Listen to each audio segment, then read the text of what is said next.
This week's episode, we're going to talk about Star Wars, Friday the 13th, and whatever Patrick wants to, because Kevin's not here.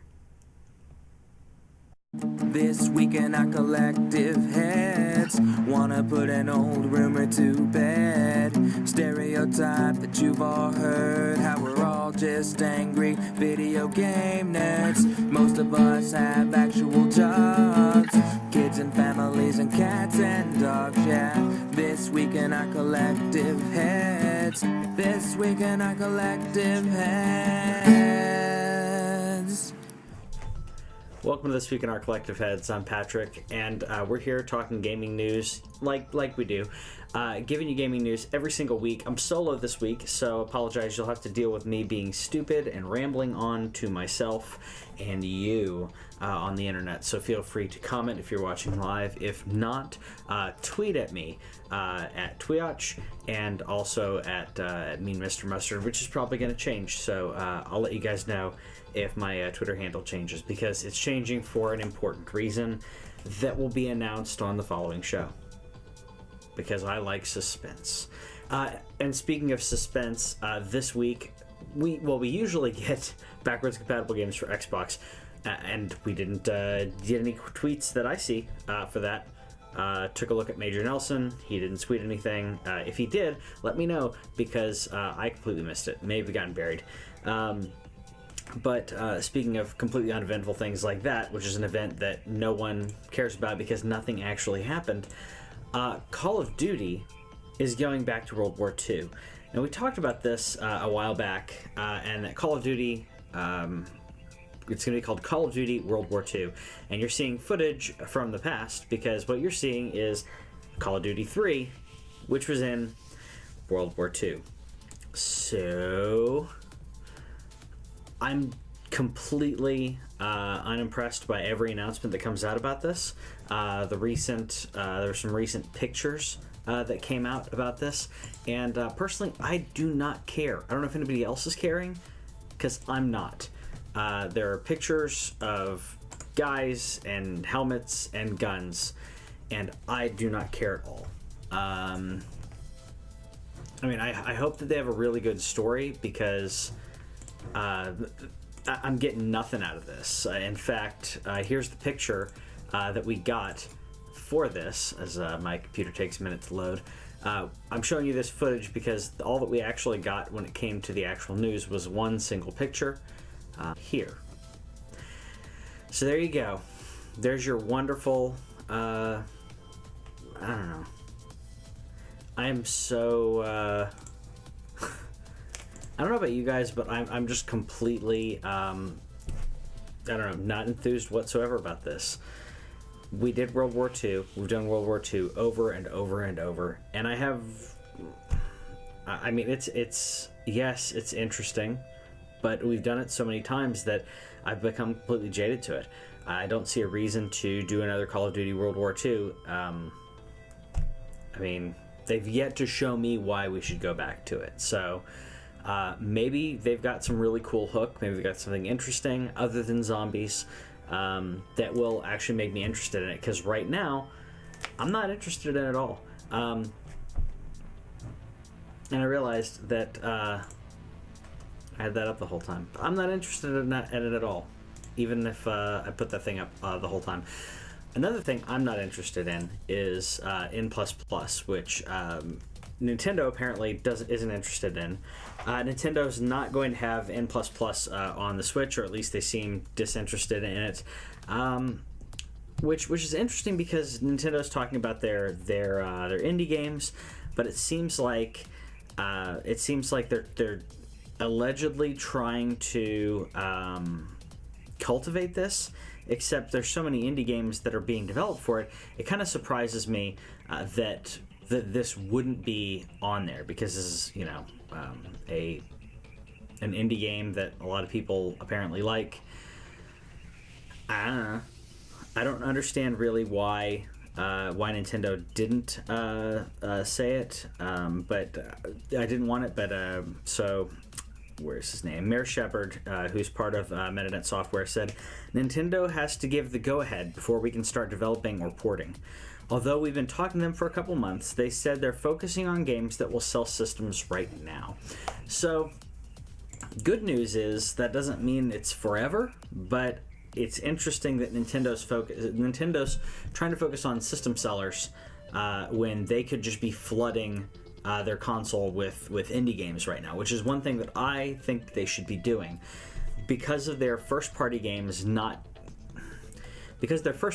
are being kind of staggered as the months go by, I feel like it's in their best interest to actually push out as much content as possible, as quick as possible, and just flood that console with games, indie games, and good indie games. And N++ is one that a lot of people do enjoy, so why not do it? It has a track record. It's not like an indie game that someone's trying to get on there like Steam shovel crap. Yeah, Murdman's in the comments said that he wants to see Call of Duty with knights, like medieval Call of Duty, which would be interesting because that's, the chivalry Call of Duty aspect to it. I would play that game if it was an interesting Call of Duty game, except as knights. I'd play it. Yeah, and I know everyone in the comments is about to say, we have that, it's called For Honor. For Honor isn't that great. You heard it here first, folks. For Honor isn't that great. So, eat it. So we got other, not news, but we had a tweet from Edmund McMillan on about Binding of Isaac, and he basically was tweeting about different merchandise that people might want to get their hands on, and he tweeted out saying that basically he said, so what would you guys like to see on an Isaac shirt? Other tweets came out afterwards showing possible shirts. I would buy it. I would buy that shirt. Another interesting tweet that came out, though, was shortly after that, was an Isaac amiibo. It looks like they are working on this. This is kind of a mock-up. But I would buy that amiibo. I would also buy, there was someone else who did some like clay sculptures, and they did one that was Isaac laying down and crying in the fetal position, and that's the one I would buy. But because I'm sick. But I think that's really cool that they're doing this. I'm surprised they haven't already. I know other people, T-Fury and those kind of people, they could license to something like that. Because my first thought is, why aren't these already a thing? Because I see all of these other nerdy things, but you can't produce it without having the legal rights to do so. So for them to be able for them to want to produce this kind of shirt is really cool. I would hope that they would license this out to someone who can kind of work on that. And I know that sounds kind of crazy to say, but with a small team like Nicalis has, I think that it would make more sense to license it out to a company that will just make a couple runs of shirts in different ones, and if ones are popular, make another run of it. I think that'd be the easiest way to do it. Either way, I think it's cool we're getting this type of merchandise, especially for indie games. And we already got a Shovel Knight amiibo, so why not an Isaac amiibo? I mean, the kids don't have to know why he's crying. The kids don't need to know that it's because of mom. We also got, I'm going to edit that. One thing I've been waiting for quite a while has been the Friday the 13th video game. And the game is coming out May 25th, which is just about a month away, depending on when you're listening to this. And I'm really excited about this game. I'm a huge fan of the Friday the 13th series, and I really am loving that it's getting an actual viable video game platform as opposed to the horrible NES game. Can't wait to play this. I'm hoping to have some people over to play this like couch co-op style or possibly via LAN connection. We could play it online, but I'd like to stream this. I'd like to put a video together of us playing this, because it just seems like a really fun thing to do with the whole asymmetrical gameplay aspect of it, with Jason chasing camp counselors and stuff. I think it's going to be pretty cool. For those of you who don't know, the story behind this game is they were making an asymmetrical game in the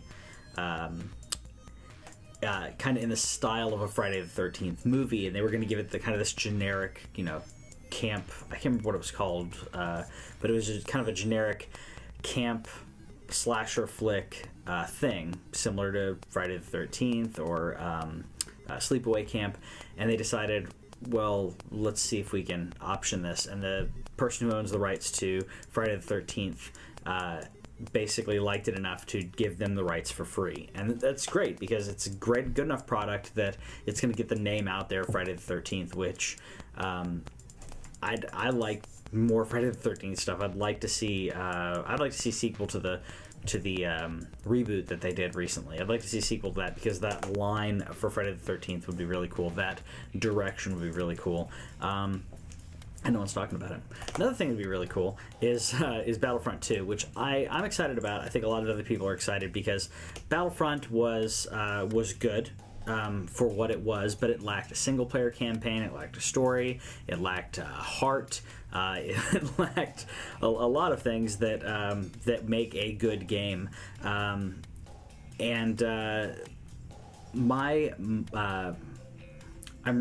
excited about this game because of the single player campaign on this, and the writer for Spec Ops: The Line actually is writing the campaign for this, which is really cool to me, because Walt Williams and Mitch Dyer are working on the story for this, which I think is great, because Spec Ops has probably one of the best stories for a game. The twists and the within that game are really great, and we need to pull something like this into Star Wars. We need to make it real. We need to make it gritty. We need to show these hard choices that these stormtroopers are making. That I'm fighting for this cause and I'm fighting for the Empire. That doesn't necessarily mean the person is evil. And I think that you need a good writer to write something that interesting. And that's an interesting story. The story for Star Wars is that interesting, because we've fleshed out with the new with Episode 7 and with the books and a lot of the new extended universe, as it were. We've created a world where you have two sides of a coin, and you do have good and evil, but you also have people who are following those sides based on specific beliefs, or based on certain principles. Some people are brainwashed in Episode 7, sure, but in this case, you have people who are fighting for what they believe is right. Now, how do you write that when what they believe is right is actually an evil? I mean, inexcusably and demonstrably, what the Empire is doing is evil, right? So how do you justify what all the stormtroopers are doing? All the people who are putting in toilets in the Death Star? I mean, how do they justify their jobs other than that? So in other news, Sony's shutting down a handful of servers that people are using for multiplayer, which is annoying, but unfortunately that's kind of how things are nowadays. And I hate saying that, but that's status quo. I hate being the old man saying, if this is all physical media, it wouldn't be a problem. But when you have online games and you have online ecosystems, this can happen at any point, and it happens constantly. Some of the servers that are being shut down are for Killstrain, High Velocity Bowling. I don't know if anyone's playing that, but sorry if you are. Medieval Moves, Deadman's Quest. That's one game, by the way. That's a colon. Medieval Moves, Deadman's Quest. Sports Champions 2, Mod Nation Racers, and yeah, that's unfortunate. Mostly because of Mod Nation Racers. I don't think a lot of other people are playing these games, but it's unfortunate that Sony is doing this. If people are playing these, it's always unfortunate. But the same thing happened with Halo servers, Halo 2. The online functionality only exists as long as the as the publishers decide that it's viable and decide that they want to keep doing it. It's not something that it takes a certain amount of maintenance for each game, for balancing, or overall for every game, for specific servers, as well as if you have a specific process running on a server. Let's say you got multiple games running on the same server. If one of them has memory leak or anything like that, it's going to affect everything else. So this is something you have to take into account when it comes to all these games running online and being accessed. So if Sony owns the servers, they can dictate what's on there, and unfortunately that's kind of how life is, unless you're a PC gamer and you create your own server. Some games that haven't been played on official servers in a long time are thriving now. Or not thriving, not really thriving, but there are kind of rejuvenated Star Wars Galaxies. You can go onto a player server of that. But again, now you're not worrying about a specific company. You're worrying about the power at some dude's house, because that's how this guy's running his server. So it's unfortunate, but it's an unfortunate world that we live in this type of ecosystem when it comes to online play, when it comes to digital. Just because you purchased a game does not mean you own the rights to the game. The same thing with Apple Music, with a lot of other products. What is it? Sony's Violet, whatever, and then the Disney version as well. You are purchasing the right to download the product, but at any point they can delete the product. They can delete it from their server, and you can keep it for yourself, but you can't re-download.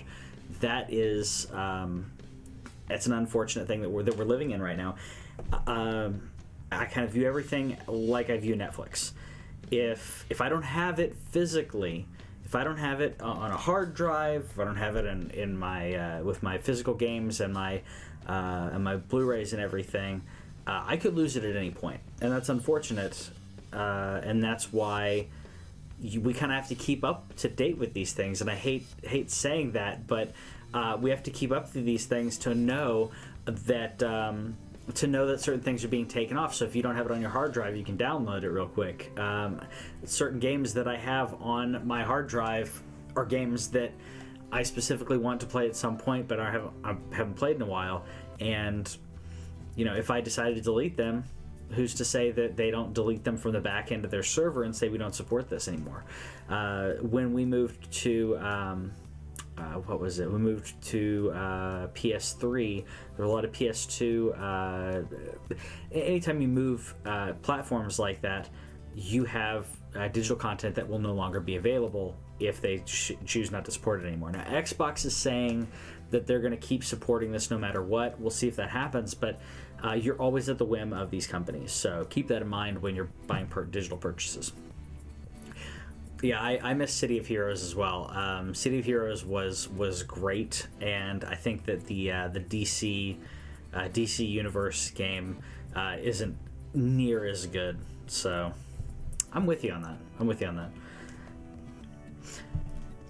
So this is kind of going to the rumor mill a little bit, and then we'll come out of that. But there are a couple things I wanted to talk about that were rumors.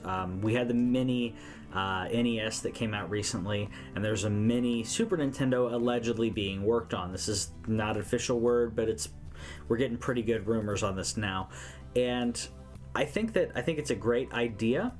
Except that Nintendo will probably do exactly what they did with the last one, which is don't make enough and then stop making them and not tell anybody that's a limited edition. If the NES was called a limited edition, whatever, that'd be great, but it wasn't. So I'm hoping that they learn their lesson on this. I hope they bring back the NES as well. But the SNES is really great. Is a really great console that I think that there are a lot of games that could be on there. But in my opinion, I think more people would buy more people bought the NES and will buy an NES if they can than will buy a Super Nintendo. And the reason that I say that is the nostalgia factor. There are more people who no longer play video games that played the NES than played the Super Nintendo. The generational gap there. There are people who fell off when it came to the Super Nintendo because Nintendo had to quick history lesson.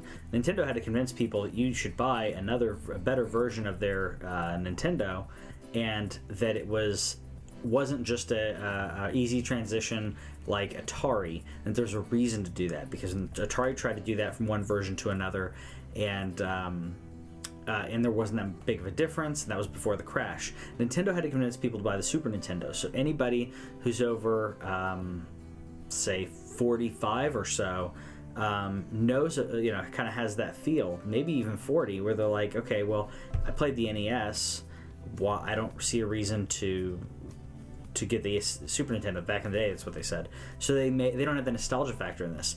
You have enough people who, but you do have a lot of people who like the Super Nintendo. But my personal opinion is that the NES grabs more nostalgia than the Super Nintendo. But Super Nintendo has some better games on it. I mean, it has amazing platformers, has amazing RPGs. The graphics are a great upgrade, and I can't wait to see if this thing is a thing. I can't wait to see the games that are on it, which I'm assuming will be 30 games, as Nintendo likes to be doing. So let me know what games you'd like to see on that list. Tweet them at us, or let us know in the comments. Because we already did a Super Nintendo video.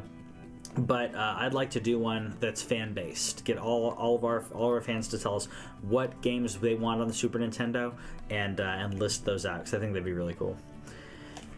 More rumor territory. Bloodborne 2 has been heavily rumored for quite a while, and I know Kevin said he was going to. I believe Kevin said he was going to predict this for E3. The rumors are that it is going to be at E3. Not only is it going to be at E3, but there's a trailer. It's over 3-minute long trailer, and I was looking at not only that, but a couple Italian websites were talking about Destiny 2 as well as this, mentioning the 3-minute trailer, and there was an interview with Misaki and hold on. Excuse my pronunciation here, Toriyama and Yamagawa, and the two of them were talking about the Bloodborne franchise, and the phrasing, this is translated from Japanese, but they basically said, we're working on other things, we're working on a new IP, we are not working on Bloodborne 2, and the phrasing and the translation was very careful to say, we personally aren't doing that, but they didn't discredit that being a thing. So what I think is happening with Bloodborne 2, this is my theory involved, is that Bloodborne 2 is being worked on by another company, similar to how they did Dark Souls 2. They outsourced it to another company to do, which I don't know. We'll see how that is. Either way, if they're freeing themselves up to be able to work on something new, that's great. But it could be unfortunate, because Dark Souls 2 I don't think was quite as good as Dark Souls or Dark Souls 3. It didn't have, in regards to level design, I don't think it had the same depth. So we'll see how it goes with Bloodborne 2, if that's a thing, because this is a rumor.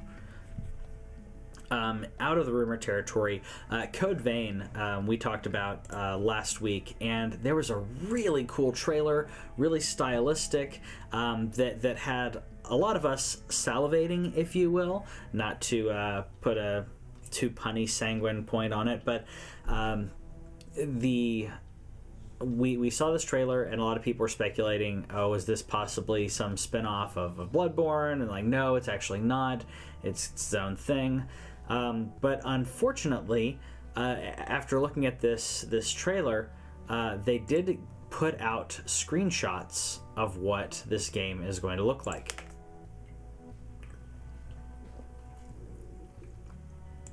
There's one for you right there. And if that doesn't, if this doesn't do it for you, then yeah, you're with me on this, because to me, this here is not the style of that trailer.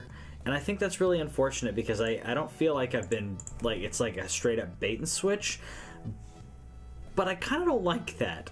They had this really cool stylistic trailer.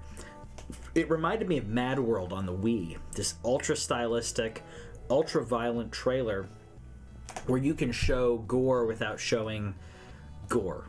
You can show, okay, there's blood, okay, but it's just red. There's no textures involved. There's no, like, you don't see like intestines or anything like that. So you can have these PG blood spray, kind of like how I feel like what is it, Vampire Hunter D. A lot of that movie was like that too, where you have vampires, but you don't necessarily go too deep into the gore involved and into the sex. You could go into that, but personally, I think they could have gone with a stylistic version of this, like Mad World or like that trailer, and done a game like that, because I feel that what we got out of those screenshots was not like the trailer. We'll see in hindsight how I feel about this, how everyone feels about it when we see more of the actual game, because we haven't seen any of the game, we've just seen screenshots. But I feel like someone else made the trailer, which I'm sure they did, and it's such a different style. It reminds me of the Matrix animated